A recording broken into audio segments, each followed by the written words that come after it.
What's up? And welcome to Perspectives. This is the show with end of the week collaboration where we go through the lives of interesting people such as Nathan Dufour over here, which is cool because this is the first time this has actually happened to me. I actually had the pleasure of talking to Nathan on my own stuff off of the end of the week thing, which is kind of super similar to exactly what we do over here. It just kind of works out to being the same thing. So for me, it's great because we had this amazing conversation. And I feel like it just like ended abruptly, and that was awesome.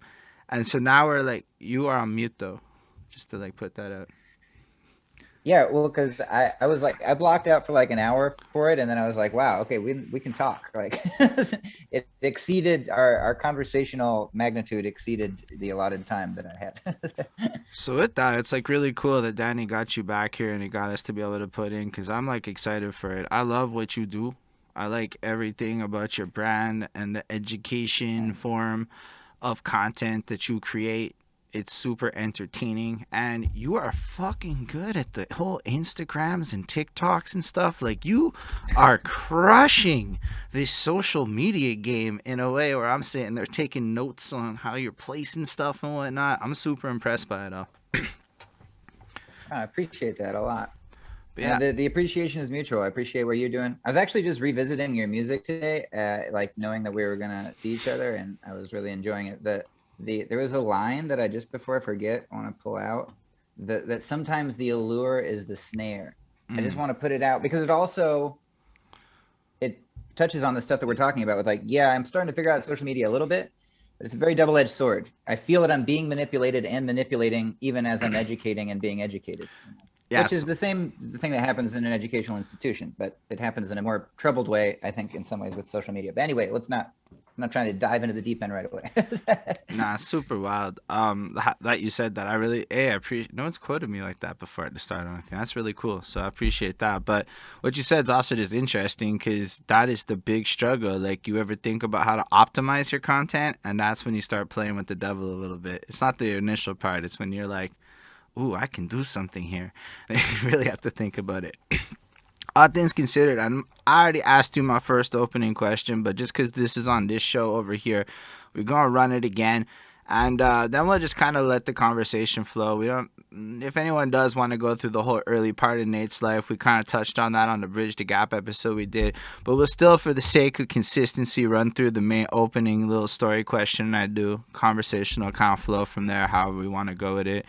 So, as y'all may know, it starts out with my girlfriend. She's washing the dishes one time, and she's playing that Black Eyed Peas song, the I Got a Feeling. Ooh. She's vibing and she's dancing and she's doing her thing. And I look at her and I kind of have the impression of, when the fuck did this song become chores music? Because, like, I remember vividly 11 years ago now, back then that song was on top of the world. It was in the middle of the night song. Everybody drunk dancing. It was kind of a representation of the greatest moments of people's lives. Happy vibes. And then all of a sudden, a decade passes by. The song doesn't change at all because it's a song and it doesn't really kind of change.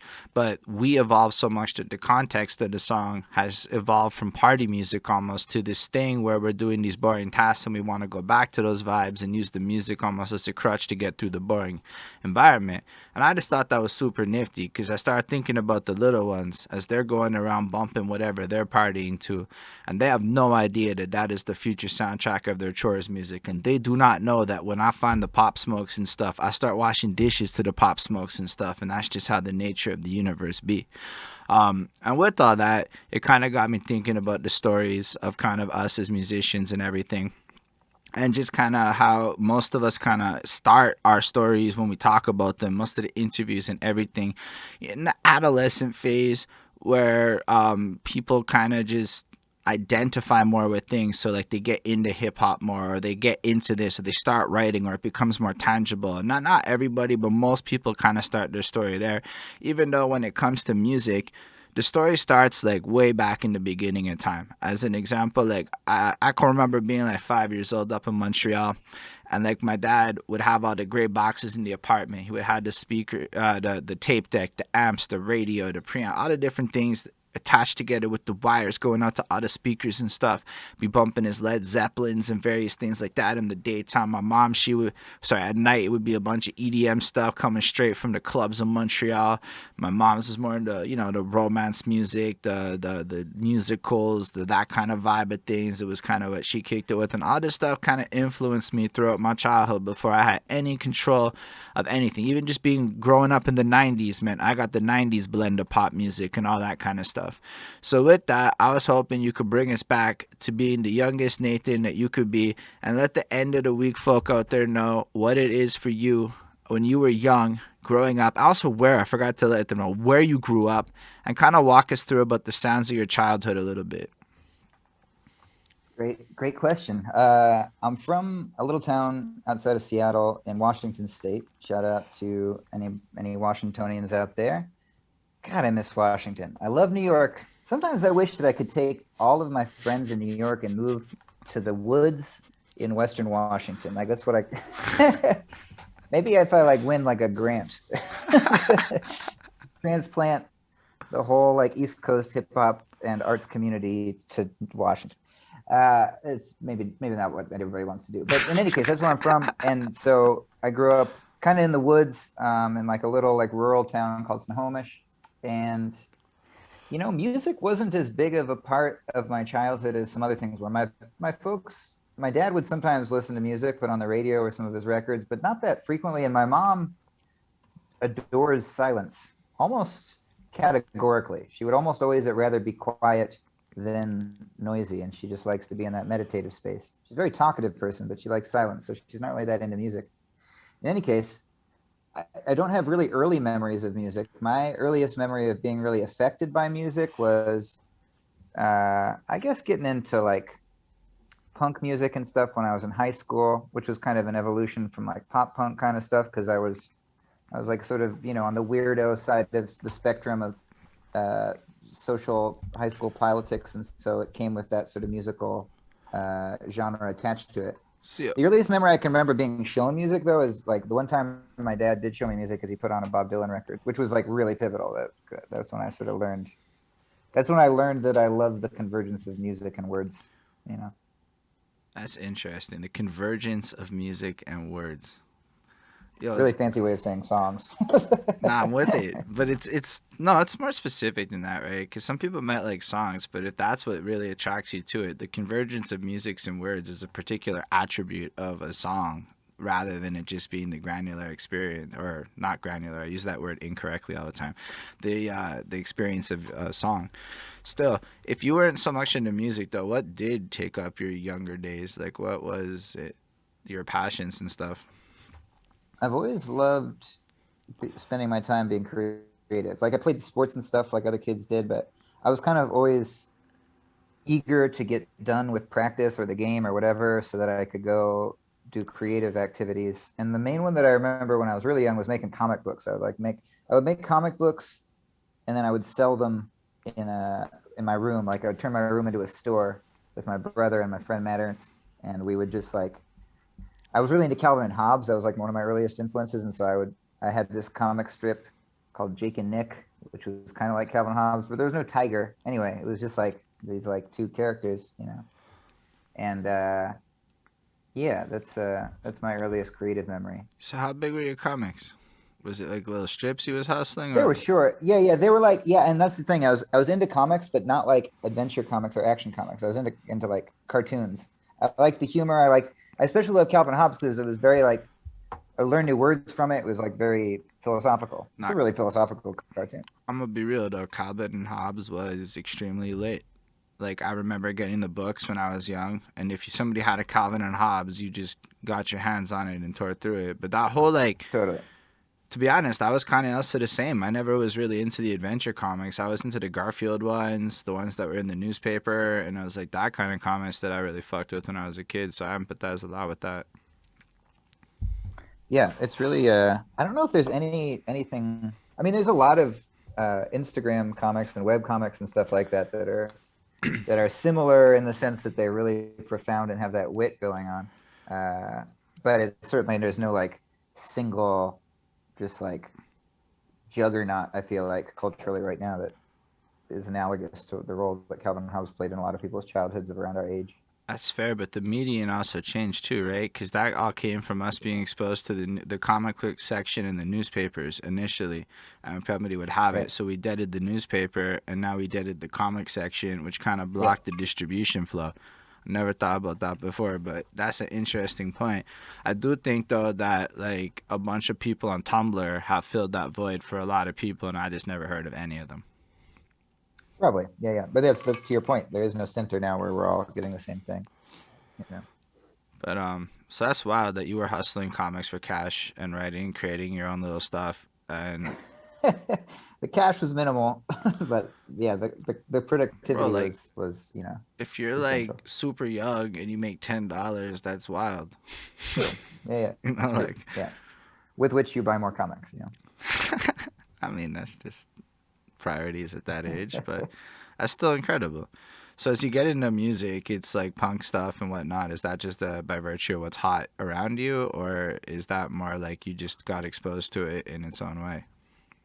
Yeah, I'm trying to remember what it really was. I think first I listened to the radio kind of uncritically, and I liked pop music and rock and roll and stuff like that, and whatever was playing on the sort of pop radio station. And then I gravitated to the alt rock station, and that's pretty much how it happened.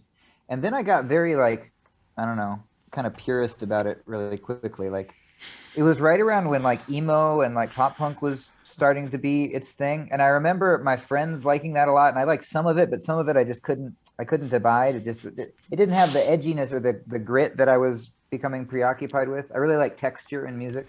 And so then I kind of went on like a deep dive to to like earlier punk stuff and got sort of in that direction. Got really into the Clash. It kind of went like my passions were like punk and then folk and then hip hop, and in that order of exposure. And to me, I liked them all for the same reasons. I liked them all because they were very direct and gritty. That was kind of the two things that I loved about them, and verbal. Especially folk and hip hop. Yeah, that's fair. I see mad similarities. I never thought about the folk comparison before, but I find the same thing attracts me in punk and hip hop. Also, they're like just effectively counterculture in their nature when done in the more purest form of it, as you'd say. And folk is too, kind of like folk was always just like the local anti like big culture. This is our culture, and it kind of taps into that roots too. So how does Yeah, I think I wouldn't have been able to formulate it this way at that time, but I think now the way I think of it is what those three musics have in common, and really what I look for in any music that has words in it is are the medium and the message like completely tied together. Like the whole point is to say something with the song. Like a rapper is talking to you. They have something to say to you. Maybe it's even just to make you laugh at some really smart punchlines or some, just, ravish you with wordplay or whatever. But usually there's more than that. And it's the same thing with folk music too. It's just a person talking to you and trying to transmit some information. And it's very politically engaged and philosophically engaged almost always. no, that's fair. So this is like in a high school. How are you getting exposed to music? Is this like the internet era? Are you like downloading stuff? Are you copying records? I wasn't very plugged in. I would go to like the local like CD store and just like look at stuff, and I would like read the liner notes of like the little info packet in the jewel cases and like find out about other artists. And yeah, it wasn't very internet based. I had a friend that I met at church. he was like because my family went to church, and this guy whose name is also we have the same name, but he was sort of like the black sheep of the church because he came out as gay, and he did not like go with the flow of the whole church program, but he knew all the music. Like he had his CD binder with him, and he had all the old like that's how I got into like the Clash and Rones and stuff like that. And that's how I found out about like other music that was connected to that. So that was like a big place where I found a lot of music in that initially. The good old social. The CD binder of the gay kid at church. That's wild. Is he still go to church? I don't know. We haven't talked in a lot of years. Our moms are still friends. It's actually long been on my to-do list to get in touch because I'm not sure if he if he's aware of the debt that I owe him in terms of my like intellectual development. Like a really very wonderful person. That's cool that you can get the flowers like that. Do you go to church still? You know, I just recently started going back to church in the Zoom form. I've been going to like a Methodist church because I wanted, the old hymns and stuff. I kind of wanted to return to the same place, and I have, but just like in my bedroom, which is where everything happens now. So Do you like just like as of the past couple weeks, it's funny that you mentioned that. do you like Zoom church?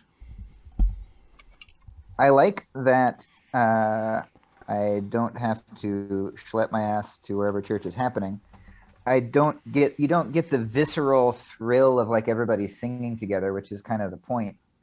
That's not there at all, at least not in this particular iteration of it. But there is something nice about you can sit there and you can listen to the sermon and you can kind of be in a meditative space that's very personal, and you can follow along with the readings and do your own sort of contemplations as you go, and even like write notes about whatever's making you think about that kind of thing. So there's advantages, but I think the advantages are not sufficient to make it anywhere near what church is supposed to be, which is a moment where community and the being together in space activates the presence of the divine, or makes the presence of the divine real through like your group presence. That's fair. I do believe there's a Bible verse that says that a church is anywhere where a few people gather, regardless of a physical building. So I don't know Yeah, if where two or more are gathered in my presence, there am I also. that's it. And Yeah. so I wonder if that was taking into account the Zoom congregation world. I mean, I suppose it would count, but like, I mean, we're gathered right now. So. and it's like because we were doing like online cipher shit right on the Zooms, and it Yeah. was like I was describing it as like 80% as good as being around a bunch of people. Like in a lot of senses, you got reactions because you would see people's faces light up, and you could kind of Yeah. get into it, but it just never hit like good enough. Like that full like exact like it never replaced it. It never like satisfied it, but it was like good enough, I guess. Good enough is more what it was rather than being really good. Right. Yeah. Yeah. I think it's a trade-off. There are certain advantages to it. I think there's elements of like, especially with the dub Zoom, which was very church-like. It has been very church-like throughout its stretch of existence so far. Especially with ciphers, it's like it's kind of easier in a way. You can like learn to do it. I feel like I was seeing sometimes people who were not, super familiar with the process, that are like able to jump in and like hold space in a way that maybe they would have been harder to do, a live environment. This is recorded, which is nice. I could definitely say that the Zoom calls for end of the week, the one thing that's different is you don't feel the presence of people the same way. Like some people be mad, like, yo, I can't even cut that guy off a little bit. But on a Zoom, you're like, it is so easy to cut off anybody by accident, way too easily. And then everybody politely True. shuts up for Right. you. Because we're all on the Zoom. Right. That'll never happen in a real person cipher. It was funny being at the MC challenge, the live one the other day, because it's like I had seen everybody a lot, but I hadn't been with everybody a lot. The sort of strange and unfamiliar feeling of having a reunion with people that you've been seeing, when we were at the MC challenge that was live a few weeks ago. Because it was like, here was everyone that I'd been seeing on the Zoom every time I'd come to the Zoom. Here were friends that I'd been seeing, in their little Instagram squares, and listening to them rap and stuff. And so I didn't feel like I hadn't seen everyone. I didn't feel like I wasn't even actively missing everyone. And nonetheless, it was a reunion, you know what I mean? So it's a completely new feeling to simultaneously be with others but not with them, and then you see them in the old modality, and it creates it's a new phenomenon. It's a new aspect of our reality, that feeling of reuniting with those that you've only been hanging out with digitally, or meeting those you've only been hanging out with digitally.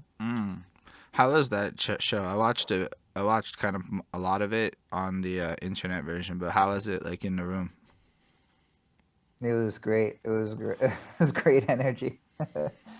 I mean, congrats to Osiris, congrats to Dizzy, congrats to Big Red, congrats to all of the competitors. It was amazing to Basics. And I there was was one definitely other rooting for MC that I wasn't Basics. familiar with. I forgot his name. I don't remember his name either. Yeah, Red. everyone did well. I it could have been anyone, you know what I mean? Especially out of the top three, like it could have been any of them that took it. It was my favorite performance of Red that I've ever seen live. Shout out to Red. They're just one of the cleverest, funniest, most writerly rappers. Dizzy seemed like she wanted it. She was like she had such ferocity. And Osiris was majestic as always. Magisterial. That's It dope. was good. He had. Did you see his acapella about the eights? The number eight. It was like. I should see if he's posted it. If you get a chance, or if he posts it, his acapella round was like really I'm gonna go just. back and check that. I'm gonna be And that real. should it belongs in a book. I was cherry picking for Basics It's more so than good. watching the whole thing. I was definitely looking for that, I feel skipping you. ahead a bit.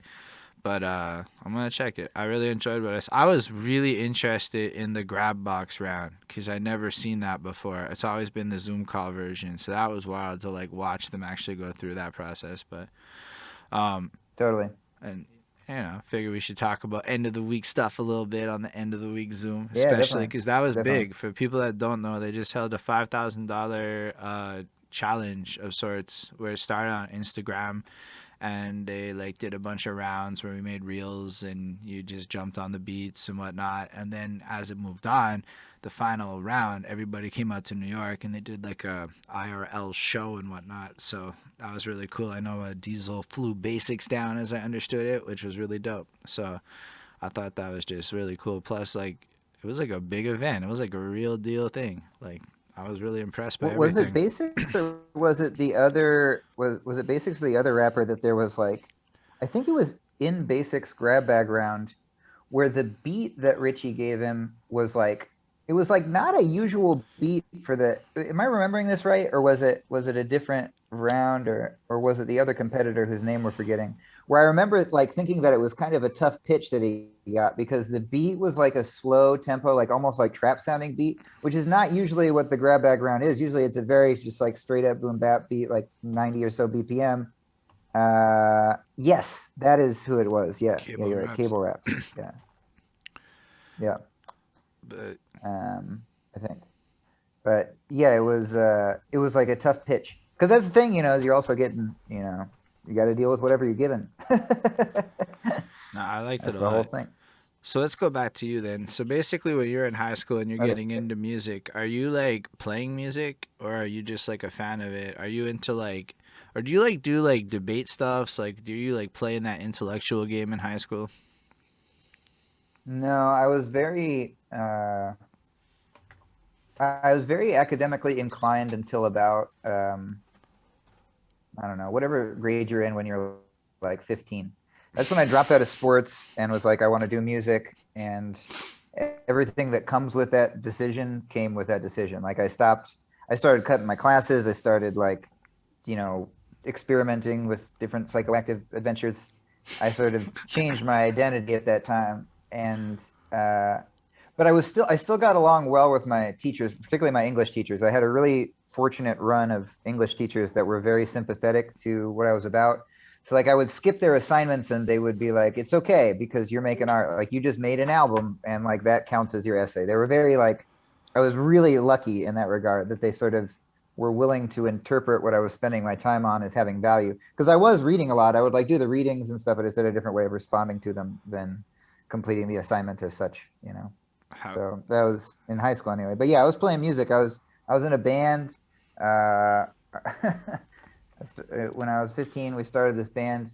It's called Finger Teeth Teddy Officer. A weird name for a band, but that's what it was. do you remember how you got this name? Yeah, it's because somebody was looking through the dictionary and they landed on Senior Chief Petty Officer, which is, I think, like a Navy position or something. And we misheard it and we were like, that's the name. And that was our name. And we struggled. My first ever show, it was like during lunch at this high school. They allowed the freshmen to put on some music for a week. Like every week was a different local band. And so we had our slot, and it was while everybody's eating lunch. And they were so not into us. They were so repulsed by us that they literally threw food at us. Like we had food thrown at Oh us. It was no. dead silence, and then they started throwing food. It was a disaster. That's amazing. So like you had not the best first experience but kept running it. Yeah, yeah, yeah. Sometimes when I get nervous before shows, I'm like, I wonder how much that trauma still affects me. You know what I mean? Your first time out the gate, like a disaster, you know. But that happens. It's part of it. On the other hand, if you can survive getting chocolate milk chucked at you and still run it, I mean, that doesn't happen Totally. at most What's the shows. worst that can happen? At most, usually they stare at you with awkward death stares, and that's like the worst you're getting at most shows. I don't know. I hear people boo in New York. I don't think I've ever seen anybody actively boo here. I've never seen booze in New York. I don't think. Mm, At least not in my experience. that's fair. You know what I remember I was hanging out. When was it? It was after one of the MC challenges many years ago. And I was hanging out at a bar, and Vice was there, Bax was there, a Pro was there. It was just like it was the inner sanctum, you know, like hanging out. And there was some conversation that was going on that was describing what EOW used to be like way back in the day, like long before I'd ever, you know, gotten to know anybody. And they were saying, they weren't saying that there was like negativity per se, but they said it was like a lot edgier of an environment, like way more intense. I can't really attest to this because I wasn't there, but that it was like more like intense, come show and prove, like, you know, and you might not be embraced necessarily like just because you're up there type of vibe, you know what I mean? There's some story about this. I've had various iterations of people, not necessarily at the dub, but just come through and be like, "Nah, you get like flat out booed if they don't fuck with you." If they and fuck with you often means is like In Montreal you've had that? no. I heard that's what the New York people have told me about New York back in the day. I've never seen anything like that in Montreal. Montreal's like they'll either like stare at you. I've seen a lot of like people will just blindly just dead ass no reaction, or they'll like cheer if they like it. But usually, I find the crowds is just fine. They're like supportive of things. They like to be out and about. But like, yeah, I've never really seen booing kind of like that in my life. Yeah, it's fortunately not that big of a thing. Although, you know, maybe you could make an argument that not that booing is good, but I think there's a tendency of crowds, just something going on culturally now, at least in the US, where you make people feel good not because you're enjoying what they do, but because you don't want to feel the awkwardness of not making them feel good. And I think that's probably, you know, there's some good in that probably, but also some bad. That's fair. Not sure. I haven't been to like all that many live shows lately, given the last 2 years in Montreal. Right. So like it's like I got to see a bit though. I got to see some live music, which was lovely. Like, and then they shut everything down. Like we got permission to dance, and I don't think we can dance anymore. I meant like, you know, dancing at events, but it was like an official thing. Like yeah. we had permission to dance was like a headline, and it's just wild to think of the headlines like that. True. But like, so you basically, how did you guys get into recording? How did you get like access to gear and stuff? We recorded with a dude who had just graduated from our high school a little while ago, who had like turned his basement into a studio. And that was definitely really exciting. I kind of still stand by what we made because it was very like, I'm not saying it was like super sophisticated songwriting, but it was definitely different than other stuff that was going on. And while I was not good at making words, I do remember that I was earnest about it and I wanted them to be good. Yeah, that was our first, and then I met another friend, and this was around when I was getting into like folky type of stuff, who also just like was able to record on in his basement. When I was first getting into recording, it was the Tascam. You know, the Tascam. What is it? I can just show you it actually before I go out here. Say I still have it. I love the demo times. The Tascam. This the Digital Porta Studio. This guy. Say a word. Which is No, it's pretty cool because two things about it. And there's actually was a big part Can of you like like when I was first tilt getting the into. camera down a bit more? Yeah, that's better. Yeah, can you see? Oh, there we go. Yeah. Um, yeah, it's a great device for a couple of reasons. One, because it's an 8-track, so you got a limited array of things to work with, and sometimes those limitations are helpful. And then the other thing is that as you master a song, to bounce it out, you have to do it live going through it, and so you can take stuff in and out, like you can do like your beat breaks and stuff live. So it's like the gesture of making the final cut of the song is this other layer of artistry, which I remember playing with a lot especially when I was first rapping. It was like putting little like reverb like touches on my voice and stuff like that, or like cutting the beat out, whatever. It like has this sort of tactile sense, even in the just like older recording used to be, or when you were bouncing out the final cut of the song. There's like this performative element to that from a technical perspective, which is of course not the case now.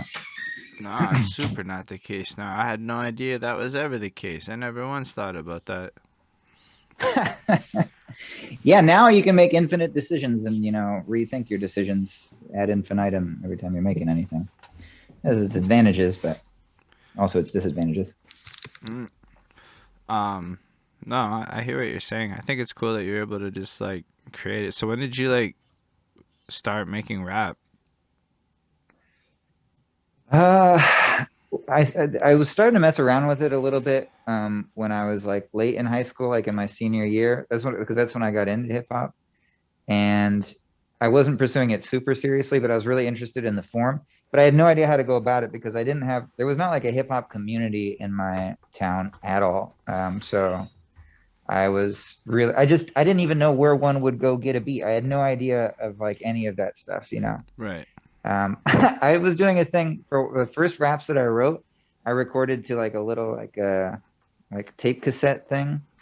And I was like hitting like a pencil on a coffee mug to just make like a ting, you know what I mean? Just like a little like rhythm. And then just like reading this poetry that I wrote. And I was like, that was as close as I could get. But it was because I just got into rap and I was like, that's what I was into.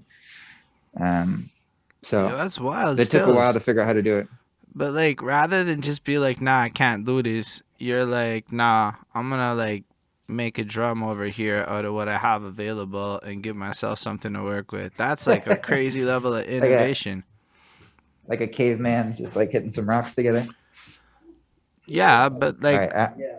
I, I feel like it's more like to this like audio sound school, and they have this room full of just objects that you could use to like make sounds with to like score a scene. And that was like the challenge Objects was that you could what? just make sounds with, just a bunch of random shit in a room, and you could make sounds with them, and using those objects you were supposed to like score a movie scene. So I went to like the school and they just had this room, and it was like full of different objects that you could use, and you were supposed to like score out like a movie scene just using like regular objects. So like in a sense it's like just being able to use the stuff around you to create sounds and ambiance Right. and music and stuff. Yeah, totally. Yeah, no, it's nice to, remember that the tools are like always there. All we need. Well, plus, now it's like almost like full circle because sampling sounds that are not even supposed to be from real instruments is sometimes what makes a track, particularly from a producer mentality. It definitely makes it stand out. So Yeah, totally. you basically were like fucking with like the production elements from the beginning, even if it was just out of necessity. That's a really generous way to describe it, but yeah, I guess I'll take that. It's more than just this is how I perceive it. So how, Yeah, I mean, but eventually I figured out how to get beats. Well, I remember I once because this is like flashing forward like a good deal of years later into college when I was starting to get like really into it. I would just find loops like there was this site called freesound.org that I still use sometimes. There must be other producers that use this too because it's got a lot of stuff like people's like field recordings, or if it's like I need the sound of like a chainsaw, like jamming up as it's chopping down a tree. Like you could go find it, and then you like for whatever reason you need that for your movie you're scoring or for your beat that you're making, And so I would use that and I would scour it for loops. I would just try and find loops, like drum loops or whatever. And then I would feed those into that Tascam and just like record to it and record those loops, you know. Right. Um, so the process evolved eventually. But that's cool that again you still kind of got you based off of a necessity and a desire to learn and leveraging what's around you to create at that point. And then It really is all about desire. Like sometimes, you know, I'm sure you've run into this type of thing before, and I'm sure I do it in my own ways too, but like where somebody will like buy all the gear that they need to have like an amazing studio and they'll be like, now what? Like, can you, or they'll be like, can you teach me to like use it? It's like you will figure out how to use it if you desire to. You will figure out how to use it. If every morning you're waking up and being like, oh my God, I just got to record my raps, like you will find a way to do it. Particularly now where like you can't go anywhere without running into the capability of doing it, you know. that's The true. desire is so much more important than the know-how because it follows in that order, you know. I think that's definitely true, and especially more true since, or at least a lot easier since YouTube. Um, Yeah, totally. Yeah. so like in high school, are you like running more performances and stuff beyond that? Like after that first experience, and like do you perform as a rapper as well? No, I didn't. I was never performing as a rapper until really until geez, it took a long time because yeah, in high school I was doing like like sort of alt and punk type of music, and then in college I was mostly performing doing like sort of folky type of music and Americana type of music, but I was like rapping on the side just like secretly in my bedroom. Hmm. And not wasn't secret that it was, you know, might as well have been. And I made like a mixtape doing that, but I still never really performed. I would like sometimes just like rap at parties and stuff like that. And then I guess toward the end of college, that's when I started doing it a little bit more with my buddy John. And we started playing shows. And again, this is in Bellingham, Washington, which is where Western Washington University is. And there's not a lot of hip hop there, but there's some. But there's little enough that when Method Man and Redman were coming on tour and they were booked to play the school, we were booked as an opening act. But we never got to open for them at all because we were taken off of the bill because of other circumstances not having to do with that at all. Because of like, it's a really long story, but suffice to say, in compressed form, like some of our lyrics were like meant to be satirical and they were not taken as satirical, and we got taken off the bill. So it was like a content thing. And then it was this whole controversy. I don't know, one of those things. But it's probably best that we didn't, because to be honest, we were not ready to do that at all. And had I had like a show where I opened up for Meth and Red and sucked, I probably wouldn't be talking to you right now. You know what I mean? Like that could have been it. You know what I mean? No, I can see how it's fortunate, or at least Yeah, something made sure that you didn't put it in. On the other hand, maybe it would have worked out still, and I would have ended up talking to you because regardless of that's that, true. you still have that desire and Would have thirst. persevered. Yeah. That's possible. That's possible. Um, But yeah, I didn't really start doing it in earnest until I came to New York. That's like when I really began finding my voice with it and taking it really seriously. You know, and what ends up bringing you to New York? pretty much the desire to make music. It was officially it was to go to grad school, but that grad school was kind of just the excuse to. I wanted a reason besides just saying like, hey, I'm gonna go like meet other rappers and stuff, which was not. It didn't seem like a concrete enough plan, and so I got accepted to grad school and was pursuing that, and then ended up doing both. You know, so kind of how it worked out. So, what was your grad school degree in? I went to get my master's in classics. Classics is like the study of the ancient Greco-Roman world, like mostly focused on the languages, so ancient Greek and Latin. And I ended up switching that to do my doctorate, which I completed a few years ago. I think I got my doctorate in 2018. So yeah, like no, more than that, 4 years ago now. So What's so like? What's your thesis for your doctorate? My dissertation is about a philosopher named Alfred North Whitehead, who's like a mid 20th century, early to mid 20th century philosopher, and specifically like what he used from Plato. Plato being a Greek philosopher from the 5th century BCE, and specifically it's about how he used Plato to try and explain some of the strange phenomena that were emerging in science in the early 20th century, specifically quantum mechanics Right. and bizarre features of that. And he was trying to figure out what's a way that we can understand this metaphysically and philosophically, because it doesn't really jive with common sense. And so to do so, he imported a lot of ideas from Plato.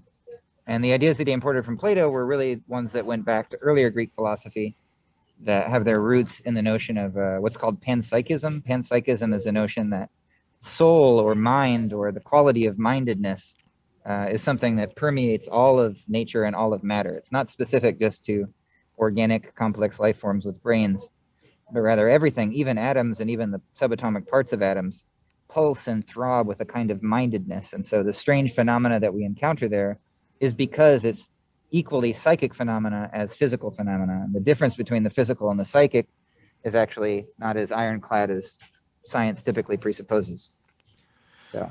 So, if all that to say, the people who talk about energy and crystals might be onto something. I think they are in many ways. I think like the pop version of it, like sort of the pop spirituality surrounding quantum mechanics and stuff, it's not that it's off base, and it does have power to it, but also sometimes it's so abstract and so general that it's not necessarily meaningful either. So it's like sort of a fine line. Just like with any spiritual idea, like if it's not tied to like a really concrete view of the world, and more importantly, if it's not tied to an actual ethics, like a way of living in the world, where you're like, okay, so since I have these views, I'm going to be like ecologically minded. You know what I mean? If it's not tied to actual behaviors and a way of life, then I don't know, then it's not necessarily substantial. That's not to dismiss pop spiritualism though, because a lot of people get a lot out of it and it can be very meaningful. No, I hear what you're saying. I just thought it was nifty how like that's kind of what I heard you saying. Like was the energy stuff that they describe. I like what you brought with the application to the real world. I feel like that's super Mm. important with just everything though. Like you can read 100 hustle culture books, but like, are you pushing a hustle? Yeah, I honestly, this is like a huge thing for me. This is like sort of my main aspiration for this year, and I've heard other people aspire similarly. So like, I hope we can follow through on it. Is like even with myself, like just trying to ignite this sense of urgency. Like I spend so much time trying to spread ideas through my music, and that's well and good. But and I also, you know, have been known to be an activist at times, but I really think that the only way we're going to generate the changes that we collectively recognize we need is to be full time, all the time, full on, all in activists about trying to transform what we have going on here. Transforming it on an ecological level, on a socioeconomic level, on a racial justice level, all of these things that, you know, in the past couple of years, like we've all gotten inklings of like, oh, we can actually transform things if we all dedicate ourselves to it. Uh, that we got to follow through on that collective realization. And I'm not trying to say that some people haven't been doing that full time. They have. I personally, though, am realizing that I need to make that commitment absolute, you know. I But think you can't ask the absolute of everyone, you know. no, but I think there's something to be said that artists could be more committal to causes. Yeah, it gets really complicated because, you know, there is a sense, you know, as they say with like virtue signaling and stuff, where you feel like you've cultivated the information for the day, you've taken in some information, you've reposted it, you've maybe like found a really good way to like spread somebody else's message that you believe in, and it's like done for the day, clock out, you know. But circulating information in an echo chamber is not the same as political transformation, you know. Nor is political transformation necessarily really brought about by voting the right way or finding the right person to vote for. It's about actually creating it, which I realize I'm still being very abstract and vague. But what I mean is that, you know, let's say what we're talking about is transforming the ecological conditions of like the place that we live. Like, you know, are you doing those things? Do you compost? Are you involved with a community garden that's down the way from where you live? And not only are you involved with it, but are you making it so it's a substantial part of like where you get your food, such that you're transforming the place that you live into the place that everywhere could be, you know, and making an example out of it. I don't know. So I don't mean to ramble about it. It's just been very Nah, much on it's my mind, like for one transmitting the stuff thing, into action. like my girlfriend is definitely on the same level of eco focus as you are. I'm not there as dedicated, but I've come a long way. Definitely more invested in the I feel you. ecological endeavors of life. I compost. I'm like now good at Nice. it. I'm good at remembering this is sort of. Sometimes I catch myself, but like I do the whole split between compost, recycling, and trash. And yo, I Nice. realized like, yo, there was a lot of garbage stuff that we were throwing out that was compostable, and I would say like it cut my trash, like the garbage bags, like 50%, 60% is just in the compost now. Oh yeah, no, it's like it's way better. And once you start doing it, once you start composting, you can't really stop because you start to realize that how wrong it is just like on a gut level. Like how could I put a banana peel in the trash? It's not where it goes. You know what I mean? It becomes very visceral. Yeah, I got It's classically like, conditioned by my girlfriend, but it ends up being the same way. yeah. Yeah, that's what I'm saying. Like once you're conditioned, you can't go back, which is the whole idea, because that's a more authentic relationship with that little bit of matter. You know, that banana peel wants to be composted. It wants to be transformed. It does not want to be compressed with a bunch of non-biodegradable items and then release methane and, you know, cause more climate change. That's not what it wants. And I say the verb wants specifically, again, from that like panpsychistic perspective, that in a sense, you could argue very cogently that it does have a sense of want. It has a place, it has a sense of belonging built into it inherently, and a sense of value and purpose built into it inherently. We're almost home, by the way. That's fair. I figured like it But got on dark, the, and so I was like, yeah. he's carrying shit. This is where we're in the pocket or something. Yeah, definitely. Well, we're always trying to be in the pocket. So speaking of compost, shout out to Hill of the Killer, my collaborator. She and I have this song called Compost, and so that's why it's one of the reasons it's on my mind, is because it was a big project for us. Yeah, I like her. Everything she does is a globe. Yeah, me too. Yeah, she's working right now on something called the Earth Show, which is going to be like a dedicated, ongoing show starring her as the Earth and exploring different ecological topics with different guests and stuff. So it's a cool thing. It's in development. So yeah, after you get to New York and you go through the school thing, well, I guess the early part of the school thing, because you kind of ran the school thing for a while if you finished in 2018.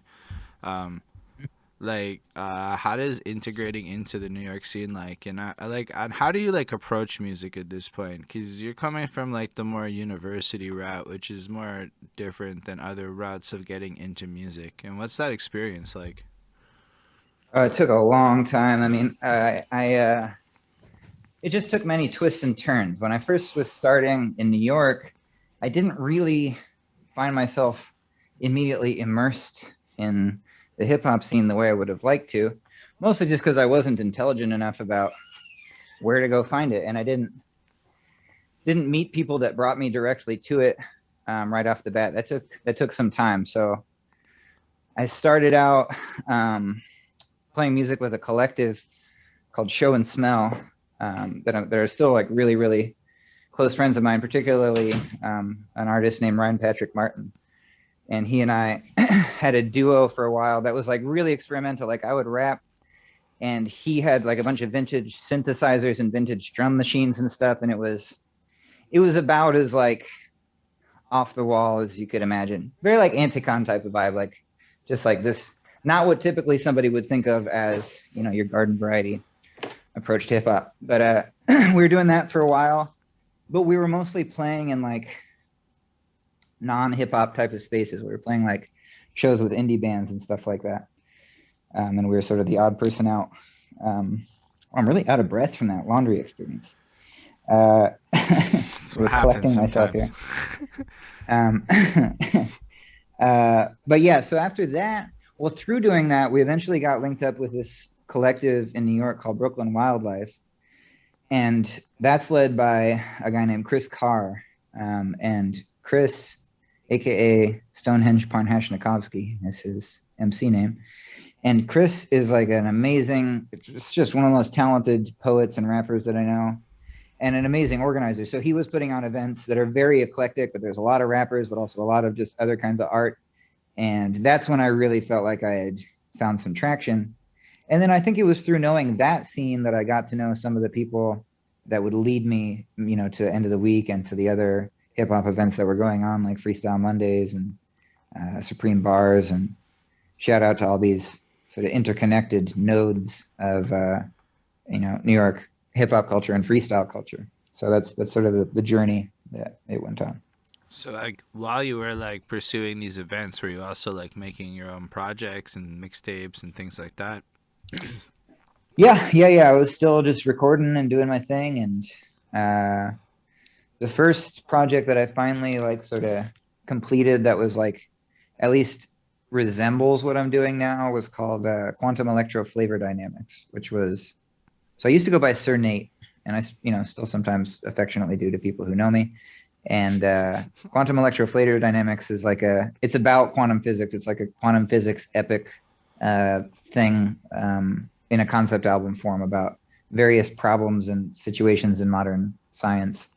And that took me like a year to complete, but I did it. And that was like the first thing that sort of resembles the tip that I'm on, with this fusion of educational and philosophical material and music and rapping about it, because that's when I was starting to get into those ideas, and with my academic career, and that's when I was getting to the place musically that I was capable of making that fusion. That's like a wild concept. And so you basically not criticized, but explored the issues of science via rap in a way. So Yeah. where like most scientists are not, or most people aren't going to approach it via hip hop. Most people, but I mean, there's exceptions. It was only like a year after that, I think, that the collab between Jizza and Neil deGrasse Tyson came out. I don't remember if it's an album that they did together or if it ended up being a show. It was originally planned as an album. There was at least one song. I'm not sure. Anybody in the Zoom know about what or have know more about? There's like a collab between Neil deGrasse Tyson and Jizza where they like explore stuff about deep space cosmology and astronomy and things like that. So there are others. There are others who have done it. Really, the guy doing it par excellence, like science rap, is Baba Brinkman, who is also well known in the NYC community here. Do you know Baba? I know. He's made a career out of like the science rap thing, and I discovered him like a few years after that, and that was like really, The only like and through, yeah. the only science music person I know is acapella science. Acapella science, I'm not familiar. He would grab pop songs and make science parodies out of them, and he I got got you. like kind of wild buzz off that before it was probably too problematic to pursue that realistically. Uh, yeah, that sounds like it's maybe sort of in the same wheelhouse. Although I would say this, like, you brought up the word parody. That was a thing that started coming up a lot right as I was hitting my stride, and it still comes up with my music, with Hilla's music, with our music together. It's like, oh, I love the parody music you make, which not everybody says, but people who know nothing about hip hop will often say that. They're like, oh, this is a parody rap. It's funny because it's about science, or it's funny because I'm learning, which is such a misunderstanding. I mean, there are a few things that really like get my goat, but that's one of the things that gets my goat, because it's like, no, this is not parody. This is what hip hop has always done. I'm just doing it about something that happens to come from what you associate with academia, but this is the function of this form, as it's been, since the golden era, since, it's edutainment, it's built into the DNA. And even going back prior to hip hop, it's built into the DNA of the griot tradition and of any bardic tradition, in the West or the East or wherever. The teaching through music and the gesture of informing the community about philosophical, political, or scientific or mythic ideas, and the gesture of singing and poem making being one stream of expression, that's the oldest. That's the arts as they originally were, and the sciences as they originally were. That's fair. In his case, it was straight up parodies. Like it was like To the fucking T. Yeah, sorry. That was a really excessive tirade based on your However, offhand comments about I that have seen guy. a couple of, I think it's because, like, sometimes, like, I saw one of Gila's reels and she took Cardi B's flow or something. And I could see Ah. how, like, if you look at that right quick. That particular one, yeah, she does do a parody of WAP, which is Wet Ass Planet. So that's true. So, And it's in a strict sense, it's a parody. in that case, I would say that's fair. But typically, I don't know. I could see how people would think it's like parody rap because y'all are going down the more exaggerated theatrics of stuff. Like, y'all go like balls to the fucking walls with costumes. I'm like, that's true. And then like your editing is ridiculous. Like, honestly, y'all are just like meant for TikTok. I don't know if the transition is. I feel like the transition happened again. We're off the phone. Yeah, it did. Sorry. And then we gotta switch the spotlights and stuff again for it to be having you back on cam. But we can still hear you, which is what's the most important part. But yeah. Yeah, TikTok has had some. It's been a good boost, and TikTok is a very creative place. I mean, I do like that about it. It does have its ups and downs, though. I mean, like, I've had 2 videos that started blowing up. It changes. Everything changes quickly, and it's changing quickly, just like all the platforms have. They go from being really ideal to being very co-opted very quickly. You know what I mean? And very messy very quickly, and compromising artistically. And I feel like that happened with YouTube from how it was originally to how it is now. Definitely happened with Instagram, which used to be a lot different culture surrounding it. And I can feel that happening with TikTok just because I don't know, maybe I'm just speaking from my own subjective angle, but in the past week I've put up 2 videos that were doing really well, and then they got taken down for just off the wall content violation things that are inexplicable. I mean, one of them had some references to smoking pot, but it was a song about how you should think if you really want to smoke pot or not. It was a song about, like, don't assume you want to smoke just because it's always nice. Ask yourself. That was the premise of the song. And they took it down. And there was people who were commenting like, oh, this is what I needed to hear right now. Thanks for this reminder. I'm trying to be more intentional about my, treatment of this sacred substance. But the algorithm doesn't know. It hears the word and it takes it down. I had a situation one time. I mean, I'm not even gonna pretend like I really TikToked. I have spent like 8 or 9 days maintaining the 3 or something videos a day you're supposed to do or whatever. But like one time I tried to TikTok and I smoked a joint, and then a kid flagged me. And then I had to be like, no, it's legal where I'm at. I'm confused. And then they unflagged me. And because I looked up the violations, and like it's not illegal here. I mean, I don't know about monetization, but I don't even know if Canada's monetized yet. I just think we TikTok. Yeah, I'm not sure quite what the parameters are, but yeah, no, that's fortunate that you were able to get reinstated. But I have no following or anything, right? Like, I'm so uncool on TikTok. I'm at that point where it's like so. Yeah, it does. I'm becoming more, not more pessimistic about the situation, but more, I think, soberly aware of the gravity of the situation. When I say the situation, I mean the fact that the cost of all of this opportunity to share information is control of that information, both in the sense of what we're exposed to and what we can do with it. Because if you start to build a career off of, your career nowadays starts from a viral video on one of your channels or a handful of viral videos. And if that video gets taken down, or if that video gets made so only 18-year-olds can see it on YouTube or something like that, that drastically changes the arc of your career as it's beginning to develop. And the trade-off is that used to be something that you had the record companies with all of their lawyers. If you were lucky enough to be the one to get the shot, once you had the shot, you really were, in many ways, you had an arsenal behind you that you don't. Not only do you not have that arsenal now, but there's actually nobody to appeal to. I mean, it's not like there's somebody on the other end who's deciding that your content is not appropriate. It's not even a person most of the time, and so there's no appeal that you can make. And it's going to become more and more like that, or at least if it continues to trend in this direction. And so the price of the ease of transmission is the I guess quality of the experience of transmission I think and the amount of control you have. I think it's gonna like compensate in the way the metaverse seems to be pushing private spaces and stuff, right? So like technically speaking, Right. on Twitch, there's a degree of censorship. Or like whatever live platform you're on. There's censorship. Like we all have the terms and conditions. But on that Discord private room, there's no rules. It's your rules. Right. Now, I think a lot of people are gonna have to like rethink how social media works. Virality, it's cool, but like it's hard to maintain it. Like it's hard to keep up that threshold. But in theory, if you're on the grind and you structure your creation right, you just funnel your core audience into the spaces where you can go into that full level of creativity. And then in the public world, we are going to have to go a lot more vanilla, I think. I don't think that's going to be that avoidable.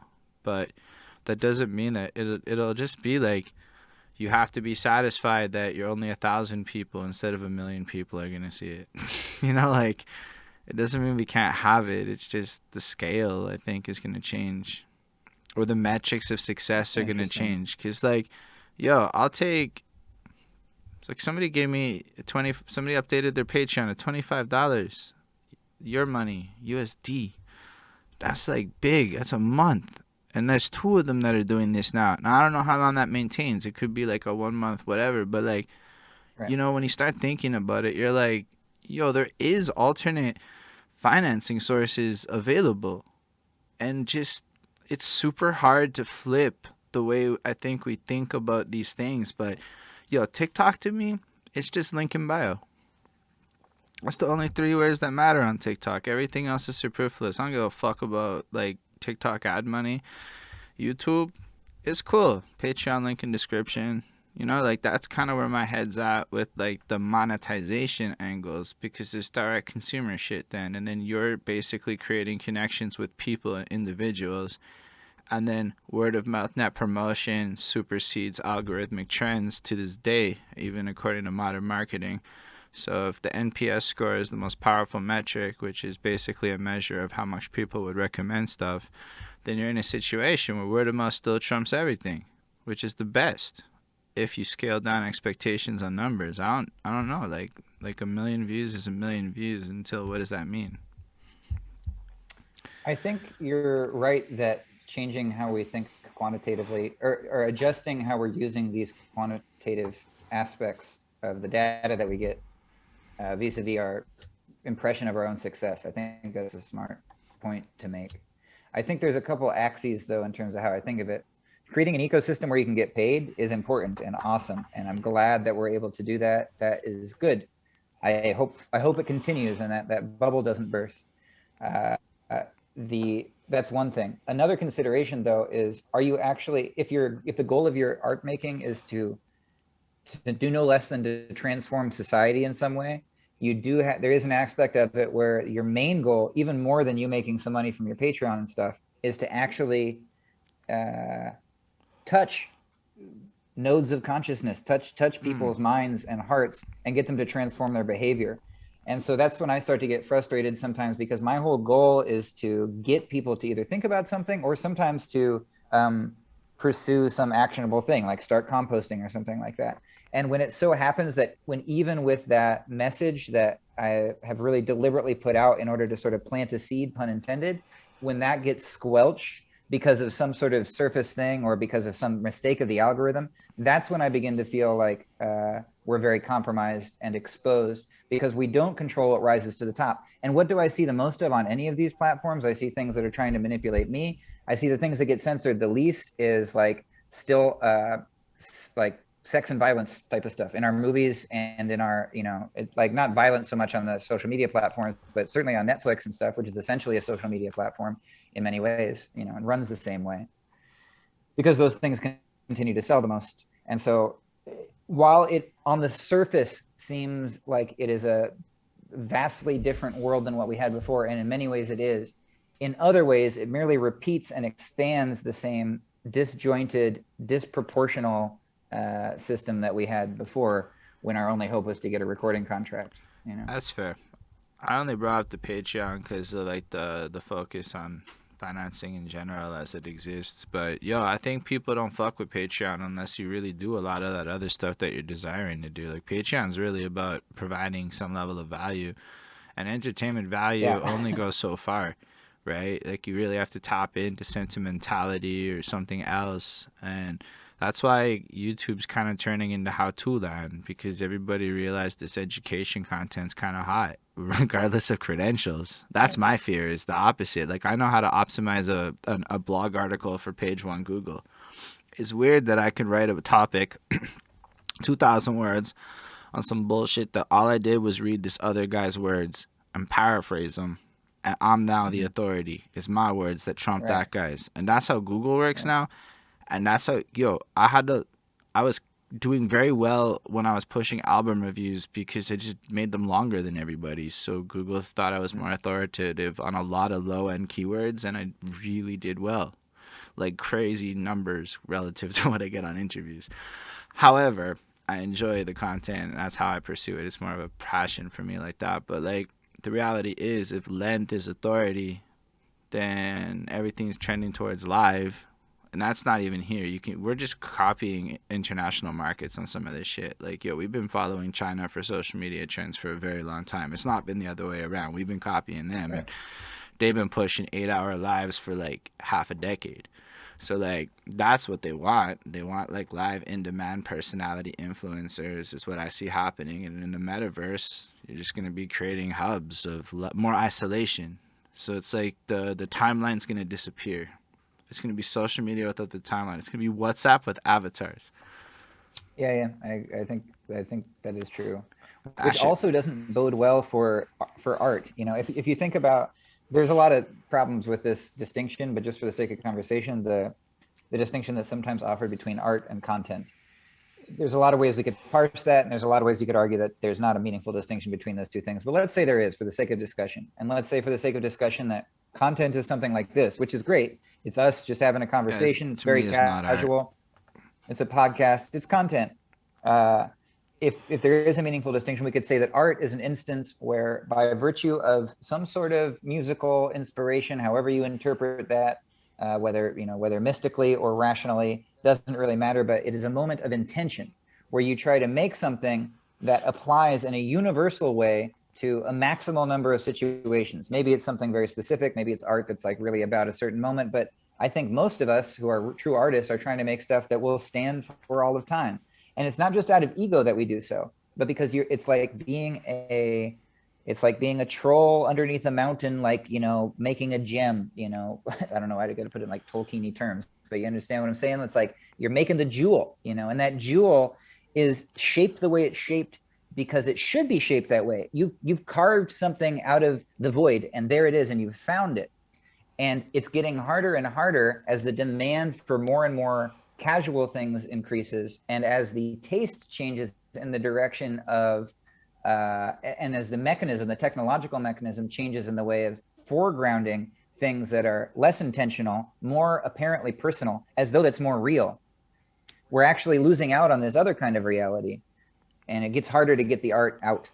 People who start TikToks and stuff like that to promote their music end up with, a million or so TikTok followers and no streams on their Spotify, or like a very small amount of streams on their Spotify, such that the technology has changed what they set out to do. Now, that's not Yo, that's necessarily actually, bad, but just to like add on to what you're saying. So I came across this guy Badman on fucking TikTok because he just showed up, and I realized he's making 1 minute tracks for TikTok. They're not on anywhere else, and he's doing these music videos for TikTok, and he's blowing up on TikTok. And he's Mhm. gonna be a TikTok rapper. He don't give a fuck about Spotify. He's just cool, and then he could go to a show, and the way he's doing these 1 minute verses, but you can tell that they're like the fucking track chopped up and shit. So he's promoting it like this, and then Mance is gonna come through at shows later on and be able to translate that into an album. Will it work? I don't know, but he could do it live, and I do think TikTok sells live. It might not translate to Spotify, but I seen a 1-2 person and I look into them and they're just fucking TikTok stars and they're playing to like fucking real numbers of people. So like TikTok sells live. So it's like it's might not I'm translate not. into like some ways, but yo, there's something to it where like it depends on how you monetize. And I think what happens is most people don't create funnels. And if you don't create a funnel, then you're just getting reach. And I think people got blinded by the promotional demon. I caught at that thing where you be so caught up on numbers that that's all you care about.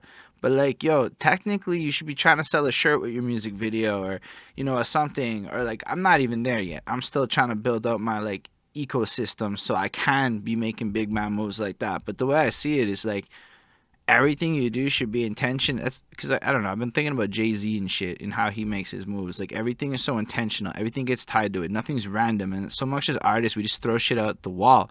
And I'm not saying everything has to be capitalistic, but social media is a promotional tool. So like it is capitalistic in nature. And I think people treat it like it's something that it's not. Like it's some community. I'm like, nah, it's literally just we make content for each other, and everyone's just pretending like they're not content creators, and some of us are more cognizant that we are content creators.